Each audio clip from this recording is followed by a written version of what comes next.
Merci de nous rejoindre sur Radio Mali à Bamako, il est 13 heures.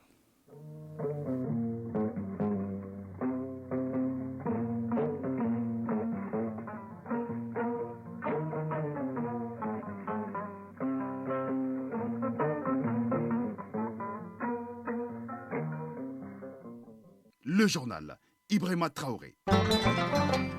C'est 13 heures dimanche, mesdames, messieurs, voici le sommaire avec à la une la visite de terrain du chef d'état-major de l'armée de l'air de Bamako à Ménaka en passant par Tessali Tegao.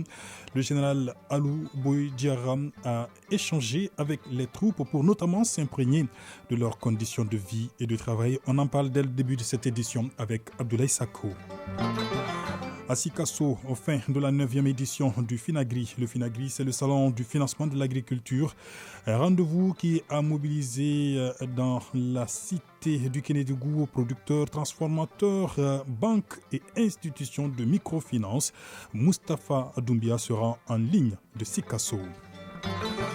Deux invités dans ce 13h dimanche. Nous recevrons d'abord le ministre en charge des réfugiés, Oumarou Diarra, qui nous parlera de la journée mondiale dédiée donc à ces personnes. Il nous fera le point des actions menées par le gouvernement en faveur des réfugiés du Mali et des réfugiés accueillis par le pays également. Second invité de cette édition, Abdoulaye Silla, il est conseiller technique auprès du directeur général de la CMSS.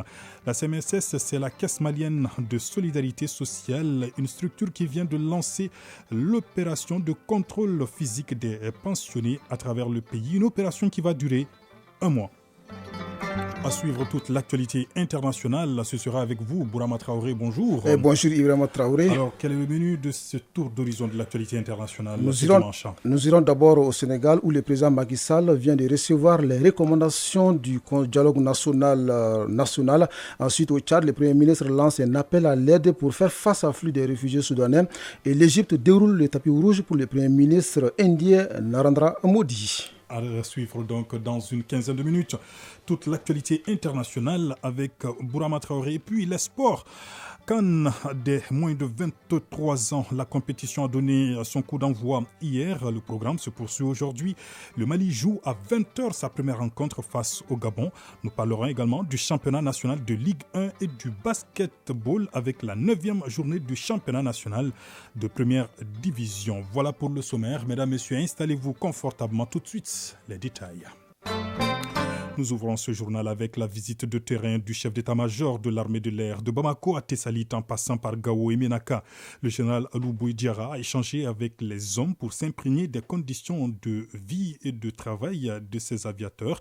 Il en a profité pour leur transmettre le message d'encouragement des plus hautes autorités du pays. On en sait plus avec Abdoulaye Sako. En plus de la galvanisation de ces hommes qui sont engagés, le général Alou Boy-Diarra, qui a en charge la sécurisation de l'espace aérien d'un territoire de plus d'1 240 km², est venu partager avec eux les nouvelles dispositions dans l'opérationnalisation de nouvelles bases aériennes. Général Alou Boy-Diarra, chef d'état-major de l'armée de l'air. Dans la perspective d'amener le soutien et l'appui au plus près des hommes en temps et en heure, il a été décidé d'étoffer et de densifier le maillage territorial des forces armées maliennes. Et l'armée de l'air entend également jouer entièrement sa partition dans ce processus.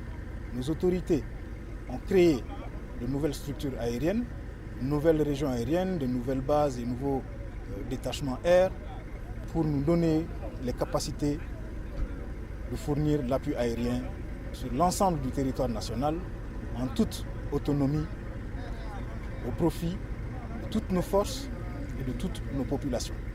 Le processus d'opérationnalisation de ces nouvelles structures est bien lancé et c'est pour cela que la visite à Tessalit, où doit être opérationnalisée la base aérienne 301 de l'armée de l'air, et la visite ici à Ménaka, où doit être implanté un détachement air dans les meilleurs délais. Des bases de Bamako à Sénou en passant par Gao, Tessalit et Ménaka, les hommes se disent rassurés par cette visite. Colonel Alou Koulibaly, commandant de la région aérienne numéro 3. Cette visite nous a permis de comprendre dans les détails notre mission puisque la région aérienne numéro 3 vient d'être créée et ça couvre la zone de Ménaka, Tessalit, Kidal. Lieutenant-colonel Mamari Samake, coordinateur forces armées maliennes à Ménaka. Nous avons l'honneur de recevoir ici le chef d'état-major de l'armée de l'air. Donc cela nous rassure et nous sommes assez conscients de l'importance que le haut commandement attache à la coordination FAMA de Ménaka. Partout où il est passé, le chef d'état-major de l'armée de l'air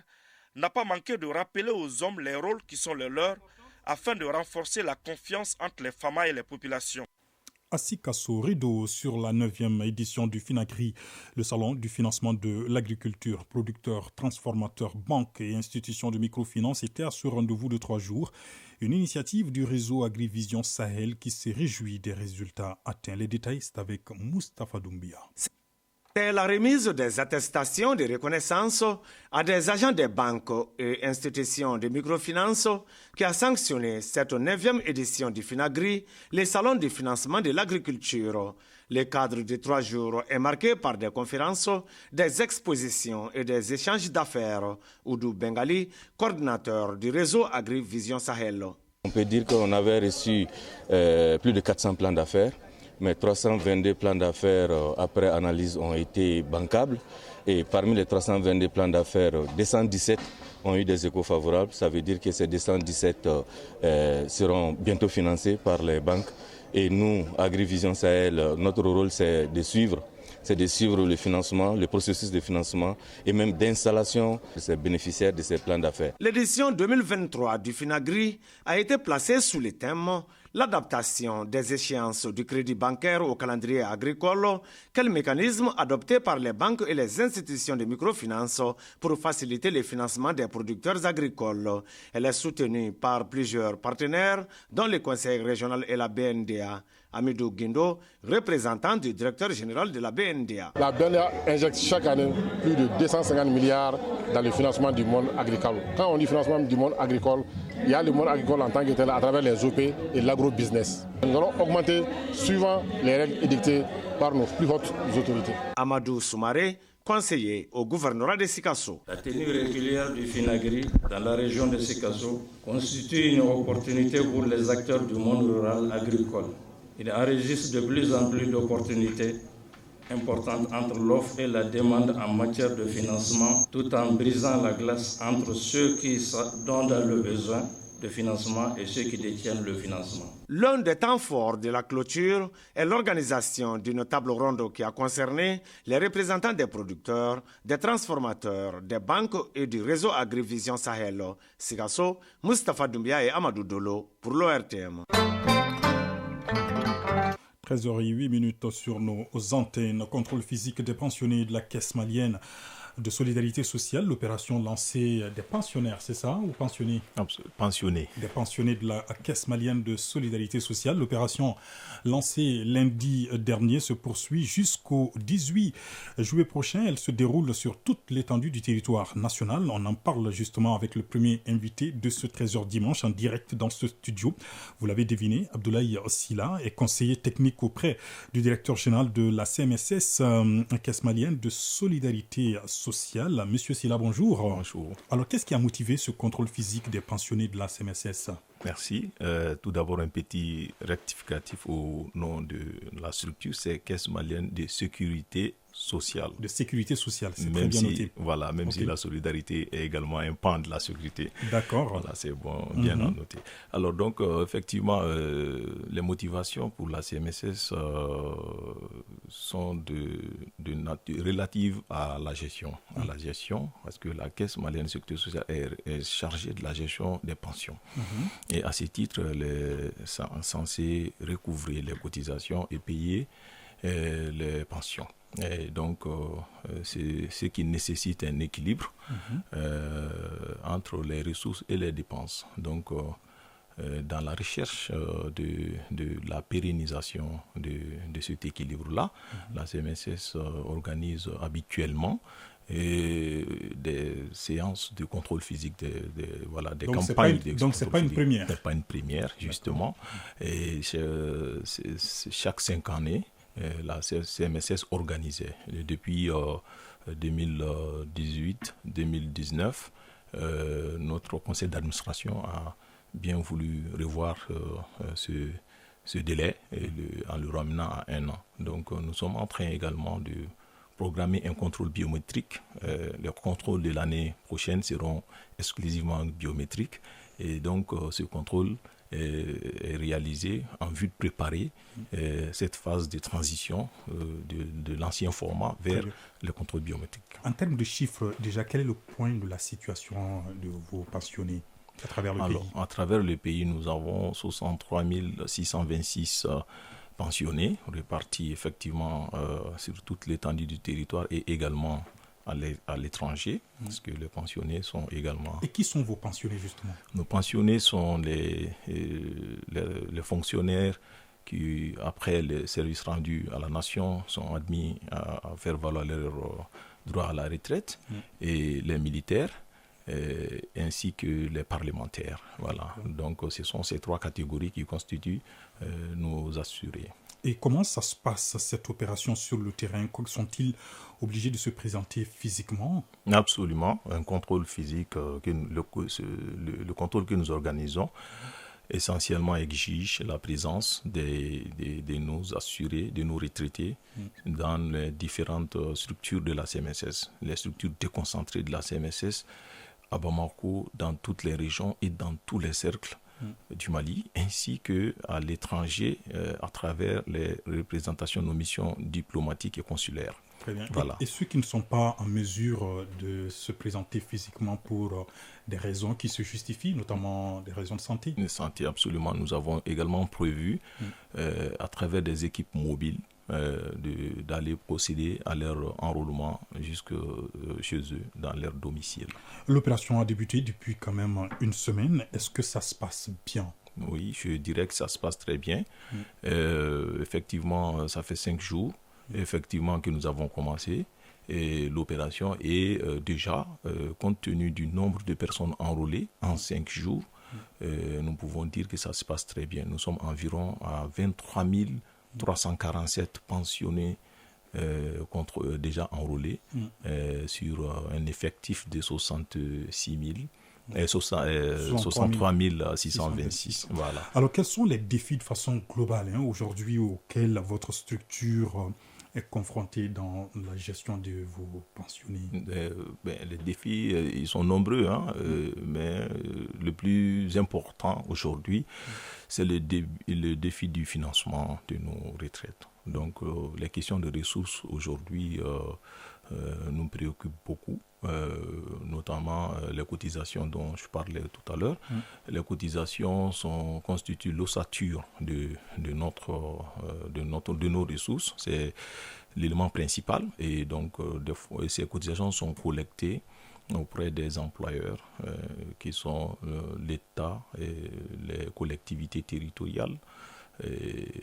Et malheureusement, des fois, nous connaissons des difficultés, les retards, notamment dans le paiement de ces fonds, ce qui nous pose d'énormes difficultés en matière de paiement de nos pensions. Très bien. Un message particulier à lancer avant de vous laisser partir? Voilà, donc je lance simplement un appel à tous nos retraités qui ne sont pas encore sortis, de sortir rapidement, de venir dans les différentes structures de la CMSS, les structures déconcentrées, pour lesquelles nous avons mis en place un bon dispositif afin de faire le contrôle physique de façon à ce que nos pensionnés ne souffrent pas.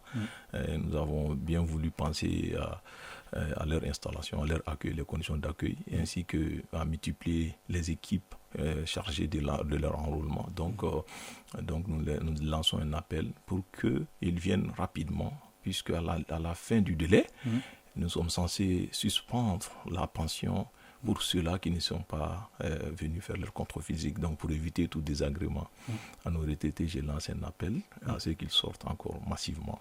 Merci. Merci beaucoup, Monsieur Abdoulaye. C'est là, je rappelle que vous êtes conseiller technique auprès du directeur général de la CMSS. Et la CMSS, c'est la Caisse malienne de sécurité sociale. Encore une fois, merci d'avoir répondu à nos questions. Et nous passons aux invités de ce journal. Le ministre délégué en charge des réfugiés, Oumarou Diarra qui a présidé mardi dernier la journée mondiale dédiée à ces personnes, occasion pour lui de présenter la situation et des efforts en cours pour soutenir les réfugiés maliens et étrangers. Nous tenterons donc de le joindre d'un moment à l'autre, le temps de passer à la Mecque, oui, où les pèlerins maliens qui quittent la Mecque ce dimanche, où ils ont accompli la Umrah pour Mina. À Mina, ils vont entamer les rites du pèlerinage. Demain lundi, les agences de voyage ont convoyé le gros lot des pèlerins du Mali vers la Mecque. Si les cas de maladie ont été pris en charge, on signale 4 décès de mort naturelle. Récit de nos envoyés spéciaux à la Mecque, Soumaïla Berté, Youssouf Samaké et Abdoulaye Diop. Dans l'organisation du pèlerinage au Mali, les agences de voyage détiennent une part importante. Cette année, 336 agences ont obtenu des quotas répartis entre 24 regroupements. À l'heure actuelle, tous les pèlerins maliens, toutes filières confondues, sont arrivés à la Mecque. Younous Sissé, délégué général du groupe Al-Madina. On est à la Mecque aujourd'hui, après avoir fait l'étape de Médine, et tous nos pèlerins ont passé à Médine. Ils ont passé un bon séjour, ils ont visité tous les endroits qu'on devrait visiter. Sur l'ensemble des 2 filières, les voyages et les prises en charge se déroulent à la satisfaction de toutes les parties. Les cas de maladies signalés ont été pris en charge.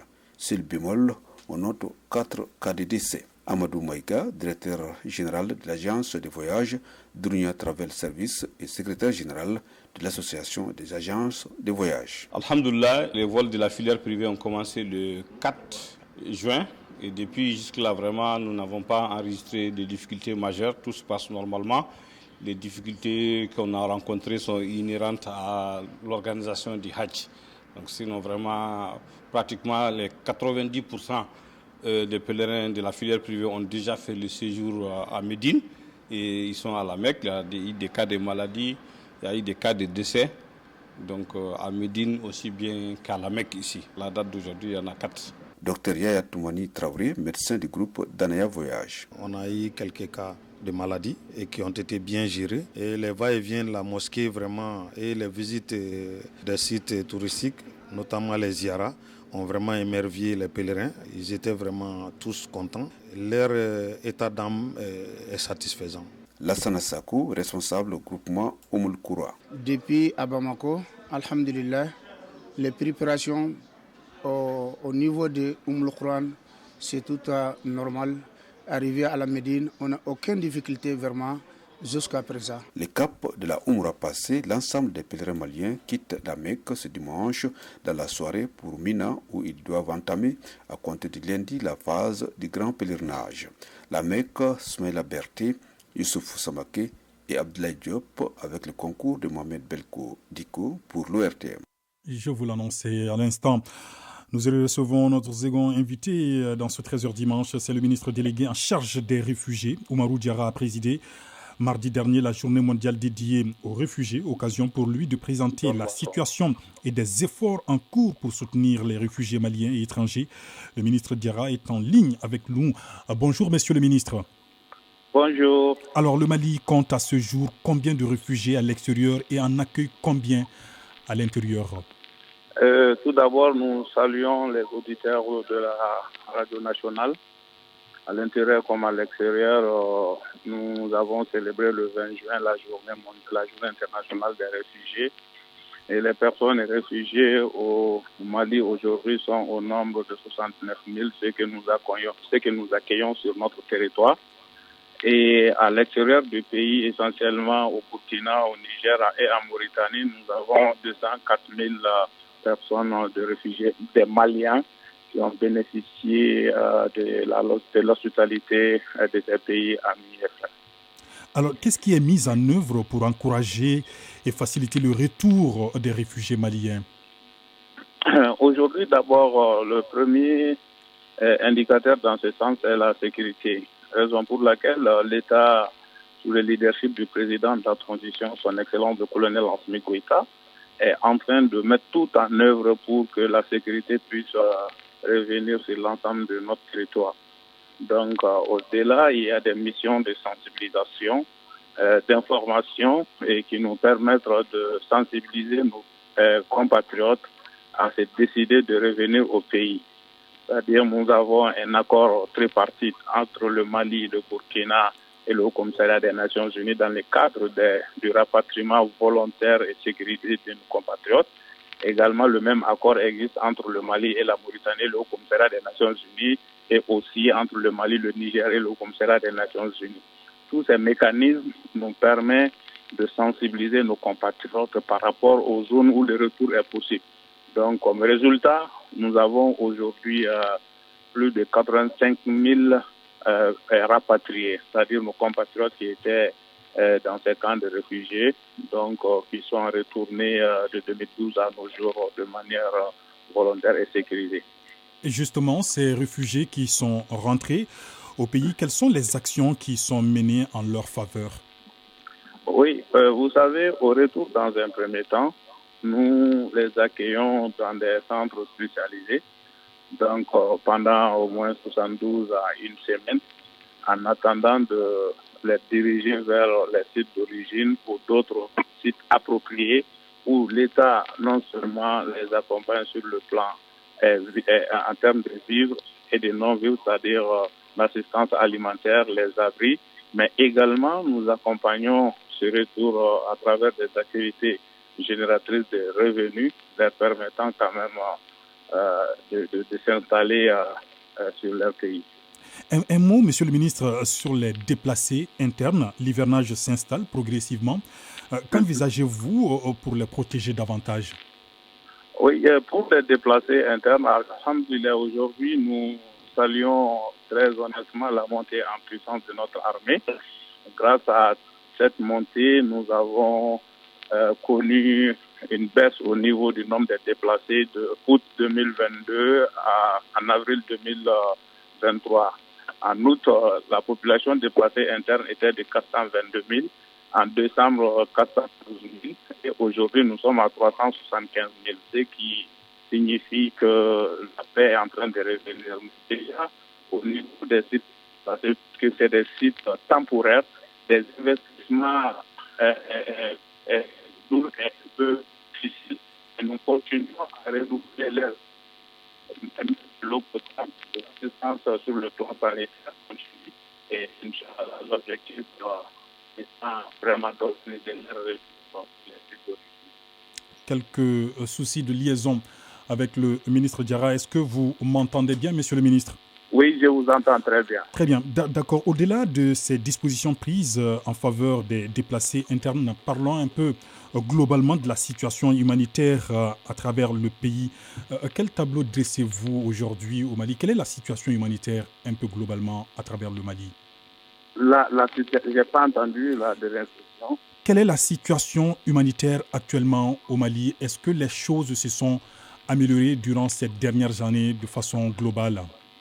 Ah oui, j'ai bien compris. De façon globale, c'est ce que j'étais en train d'expliquer. Vous savez, tout est lié à la sécurité aujourd'hui. Donc, quand nous regardons même le nombre de retournés ces derniers temps, d'une manière générale, nous disons que la situation elle est positive. Mais comme on le dit, les opérations militaires continuent sur le terrain et naturellement l'assistance aussi doit continuer. Avec la conjoncture actuelle à travers le monde, nous savons que nous rencontrons des difficultés, mais qu'à cela ne tienne, il n'y a aucun site de déplacés aujourd'hui où l'assistance de l'État et de ses partenaires a fait défaut. Donc beaucoup a été fait, beaucoup reste à faire et Inch'Allah nous resterons engagés et mobilisés pour le bien-être de nos compatriotes déplacés. Monsieur le ministre, je vous remercie. Merci beaucoup.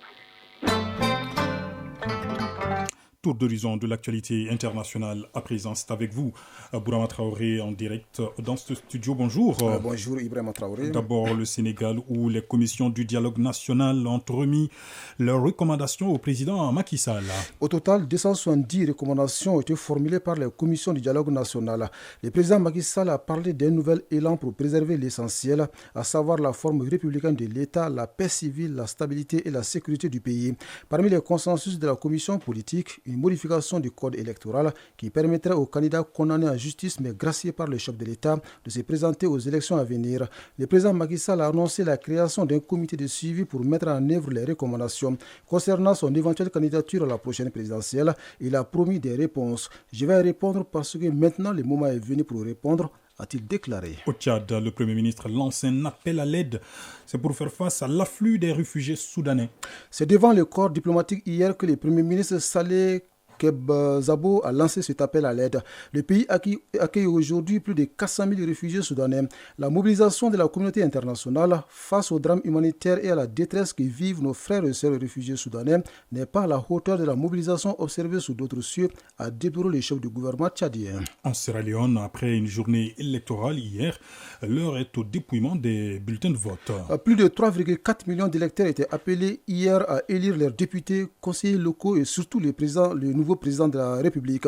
La commission électorale a indiqué sur Twitter que le vote s'est déroulé de manière pacifique, mais marqué par des problèmes logistiques dus à l'arrivée tardive du matériel électoral dans des zones où le vote a été prolongé.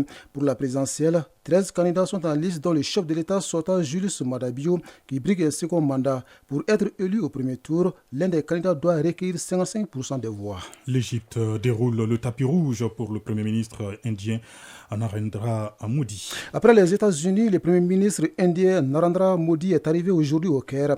Une visite de 2 jours avec des objectifs importants. D'abord, renforcer les relations bilatérales entre les deux pays. Ensuite, New Delhi veut permettre à l'Égypte d'entrer dans le bloc économique des BRICS, dont fait partie l'Inde avec le Brésil, l'Afrique du Sud, la Russie et la Chine. Même si l'Inde et l'Égypte entretiennent des liens étroits, il s'agit de la première visite de Narendra Modi dans le pays en tant que Premier ministre. Une visite qui intervient 6 mois après celle du président égyptien Abdel Fattah al-Sisi à New Delhi au mois de janvier. En Israël, à présent, une nouvelle manifestation hier contre la réforme du système judiciaire. Oui, des rassemblements au Carrefour et dans toutes les grandes villes du pays pour la 25e semaine consécutive, particulièrement remarquée à Tel Aviv, où l'ancien Premier ministre et chef d'état-major Ehud Barak a lancé un appel à la résistance non violente. Il faut renforcer notre combat et nous diriger vers la désobéissance civile non violente. C'est la seule voie légitime pour une population quand son gouvernement œuvre à l'encontre de ses propres valeurs de base, a-t-il déclaré. Démocratie réclame les manifestants, alors que la Knesset, le Parlement israélien, devrait reprendre dans les jours qui viennent le débat sur la réforme judiciaire. Merci beaucoup Brahma Traoré pour ce tour d'horizon de l'actualité internationale. Parlons de justice toujours, et cette fois-ci non loin de chez nous, au Burkina Faso, où le verdict tombe contre les 10 accusés du projet d'incendie du palais du roi des Moussi. C'est la prison ferme pour ces individus. Ils sont accusés d'avoir sémé des troubles dans la capitale, fragilisé le pouvoir ou encore pour attroupement et mise en danger de la vie d'autrui. On en sait plus avec vous, Lassine Keita.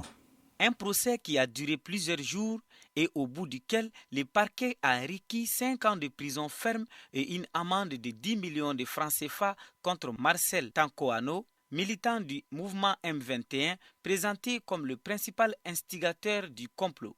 La même peine a été demandée contre ces 8 co-accusés, à la différence de l'amende qui est réduite à 5 millions de francs CFA chacun. Enfin, 6 mois fermes ont été requis contre un 10e protagoniste. Certains accusés sont également privés de leurs droits civils d'association pour 5 ans. Devant la cour, le procureur a estimé que la société burkinabé était fragilisée par l'insécurité, le manque de cohésion et que c'est à ce moment que les accusés ont choisi de mettre feu pour leur épi de maïs, selon ses propres termes, c'est-à-dire dans l'espoir d'en tirer profit. On voulait mettre en opposition les Mossi et ceux qui ne le sont pas, a-t-il soutenu. Les avocats de la défense ont contesté le verdict et demandent la relaxe de leurs clients pour infraction non constituée, le manque de preuves et enfin l'absence de lien direct entre leurs clients et l'organisation d'attroupement visant à incendier le palais du Moronaba. Le verdict final est attendu le 7 juillet prochain. Il faut rappeler que les accusés avaient été arrêtés début mai pour avoir lancé un appel à incendier le palais du Moronaba, roi des Mossi, principal groupe ethnique du Burkina Faso.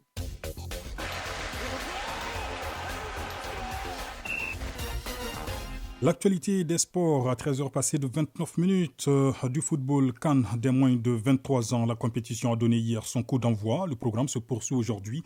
Le Mali joue sa première rencontre ce soir à 20h, temps universel à Tanger, face au Gabon. Au plan national, la 27e journée de Ligue 1 démarre cet après-midi et prend fin demain. En basketball, la 9e journée du championnat national de première division de basket a été jouée hier. Voyons tout cela avec vous, Isaac Thienou. CAN de moins de 23 ans, la compétition a donné hier son coup d'envoi. Le Maroc, au pays hôte, a reçu son entrée en matière. Le Maroc a réussi à renverser la Guinée-Conakry par le score de 2-1. L'équipe guinéenne menait à la mi-temps par 1-0. Le programme se poursuit aujourd'hui. Le Mali, qui évolue dans le groupe B avec l'Égypte, le Gabon et le Niger, jouera sa première rencontre face au Gabon. Les Aigles joueront à partir de 20h, temps universel, et au stade Ibn Battuta.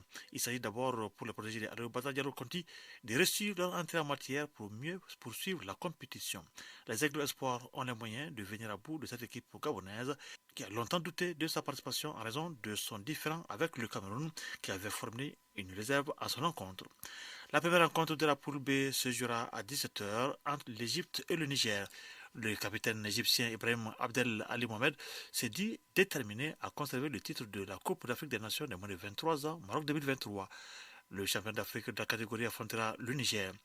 En 2019, l'Égypte est devenue championne devant ses sporteurs locaux après une victoire 2-1 contre la Côte d'Ivoire après prolongation au stade international du Caire. Un peu plus tôt, il y aura la deuxième rencontre du groupe A. Le Ghana affrontera le Congo. Le Congo, amené par le sélectionneur Cyril Ndonga, voudra également réussir son entrée en liste et surprendre le Ghana après avoir déjà douché la Tunisie et l'Afrique du Sud lors des qualifications. Pour rappel, les 3 premières places du tournoi sont qualificatives pour les Jeux Olympiques de Paris 2024. Sur le plan national, le championnat national de Ligue 1 programme sa 27e journée cet après-midi et prendra fin lundi. Ici, à Bamako, l'AS Police va croiser le fer avec le Djoliba. Afrique Football Elite AFE sera face à l'USFAS. Au complexe sportif Karunga Keita, l'AS Black Star de Badarabougou va se mesurer à l'Union sportive du secteur de Kita. À Sotiba, sur le terrain du Samarin de Bamako, l'ASCO va défier Yélé Olympique, déjà relégué en division inférieure. Binga FC 11-14 Nyarla, c'est la dernière affiche de ce dimanche. La journée prendra fin avec 3 rencontres, à savoir Real El-Seba, COB Samarin de Bamako et à Baraouli, l'AS Bagradjan qui va tenter de dicter sa loi à l'Union sportive de Bougouni. Basketball, la 9e journée du championnat national de première division a été jouée en dame. Le derby de la capitale a tourné en faveur du Salman de Bamako qui s'est imposé 94-58 face au Djoliba. Juste après, le centre Salvatou Maïga de Caille en déplacement a été battu par l'AS Police 82-52. Entre-temps, dans la salle Abdallah Haïdara du 26 mars sur la Dame, Kalaman Sport a écrasé l'AS Commune 6 63-33 et l'AS a battu l'USFAS 64-47. Chez les hommes, le Salman de Bamako, après son premier revers de la saison devant l'AS de Bamako, a relevé la tête face à son rival, le Djoliba, en s'imposant 87-66 de la salle Salvatou Maïga. Au même moment, l'AS Mandé s'est incliné 60-64 devant le club de Kidal. L'AS Police a battu le Ski de Caille 93-80. Eh bien, l'USFAS est venu à bout de l'AS Real 58-51. Focus Santé. Focus Santé ce dimanche, c'est en rediffusion. Il s'intéresse à l'hémophilie, une maladie génétique et hémorragique. On en sait plus sur cette pathologie avec Baraki Sawata. L'angoisse, la peur, le stress, voilà à quoi se résume le quotidien de Djenaba Koulibaly, mère d'un enfant hémophile. Une égratignure de l'enfant peut se transformer en quelques minutes en un bain de sang. Depuis son enfance, on remarquait des hématomes après un choc et lorsqu'il se blessait, le sang coulait à flot. C'est ainsi qu'on nous a fait savoir l'existence de la maladie et indiqué l'hôpital du Mali. À chaque fois qu'on vient, ils lui font des injections.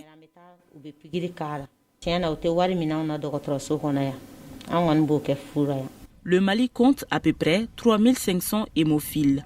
Actuellement, ils sont 196 malades identifiés. Selon les spécialistes, l'hémophile hérite du gène de la maladie de ses parents. Professeur Yacouba Diallo, spécialiste en hématologie à l'hôpital du Mali. L'hémophilie, c'est une maladie héréditaire. Une maladie, quand on dit héréditaire, c'est une maladie qui est transmise de parents à leurs descendants. Et ceux qui ont hérité de cette maladie ont des difficultés en cas de blessure à arrêter de saigner. C'est-à-dire que souvent des saignements, les blessures ne sont pas importantes, mais c'est l'importance du saignement qui est plus remarquable. Et c'est ce qui va attirer l'attention de la famille et de l'entourage. Dans les cas de saignement, si rien n'est fait rapidement, la mort peut s'en suivre. Les lundis, jour de consultation des hémophiles à l'hôpital du Mali, les patients reçoivent leur dose de traitement. Daouda Malé, commerçant de son état, en est à 12 injections par mois. La forme sévère de la maladie a été diagnostiquée chez lui. Daouda Malé, hémophile. Je me rappelle lors de mes dentitions, il est arrivé une fois où j'ai eu l'anémie. Donc, j'ai été hospitalisé à l'hôpital du Point-G pendant 2 semaines. Donc, souvent, je m'aventurais à faire du vélo, à faire du football. Et quand je le faisais, j'avais souvent des hématomes, c'est-à-dire le gonflement au niveau des genoux. À l'époque, qui faisait tellement de douleurs que ce n'était pas possible. Et il y avait aussi l'absentisme à l'école, parce que quand les hémarthroses, ça commence, tu peux faire 2 semaines, 1 semaine sans aller à l'école. Le traitement de l'hémophilie consiste à administrer des injections qui sont un facteur de coagulation. Professeur Yacouba Diallo, spécialiste en hématologie à l'hôpital du Mali. C'est ce qui nous amène à parler un peu des traitements de la prophylaxie, qui consiste à administrer des concentrés de facteurs de façon régulière pour maintenir le taux de facteurs à un certain niveau acceptable, qui empêchera aux malades de saigner spontanément et surtout qui empêchera aussi aux malades, même s'ils sont blessés, de continuer à saigner à flot comme si ils étaient toujours sans facteur. Chez la femme, les saignements lors des premières menstruations exposent à un risque d'anémie. Professeur Yacouba Diallo. Chez la jeune fille, l'une des caractéristiques, c'est surtout des règles abondantes et très prolongées, qui peuvent aller souvent à 1 semaine et même 2 semaines, et voire même au-delà. Et souvent des jeunes filles qui ont commencé à avoir leurs règles, donc ce qu'on appelle les menstruations, et souvent elles peuvent être amenées chaque mois à être hospitalisées et à être transfusées. Et les femmes hémophiles en état de grossesse ne risquent rien si la prise en charge est bien faite. Elles peuvent accoucher par voie basse ou par césarienne. Professeur Yacouba Diallo. En période de grossesse, c'est que physiologiquement, c'est-à-dire que naturellement, la quantité de facteur 8 augmente. Et comme aussi dans certaines inflammations, la quantité de facteur 8 augmente. Mais cela ne va pas être suffisant pour pouvoir arrêter les saignements. Donc, si on sait qu'une femme qui est hémophile est enceinte, donc c'est une grossesse qui sera prise en charge de façon multidisciplinaire, c'est-à-dire qu'elle va engager la conjugaison des efforts de plusieurs spécialistes. En matière de prise en charge de l'hémophilie, le Mali est aujourd'hui une référence dans la sous-région. L'hémophilie n'est pas une fatalité car le malade peut faire sa vie sans présenter des signes de la maladie. La Lituanie a montré la preuve avec des équipes de basket-ball constituées uniquement d'hémophiles. Focus Santé. C'est ce numéro de Focus Santé qui met un terme donc à ce journal que j'ai eu le plaisir de vous présenter avec à la mise en onde Bintou Traoré, à la mise en ligne Sekou Traoré, à la réalisation Lassine Keita, coordination éditoriale Bourama Traoré. Retrouvez dans quelques instants Koumba Sissé dans Rétro 7, la rétrospective de l'actualité de la semaine. Passez d'excellents moments de radio en notre compagnie. Au revoir.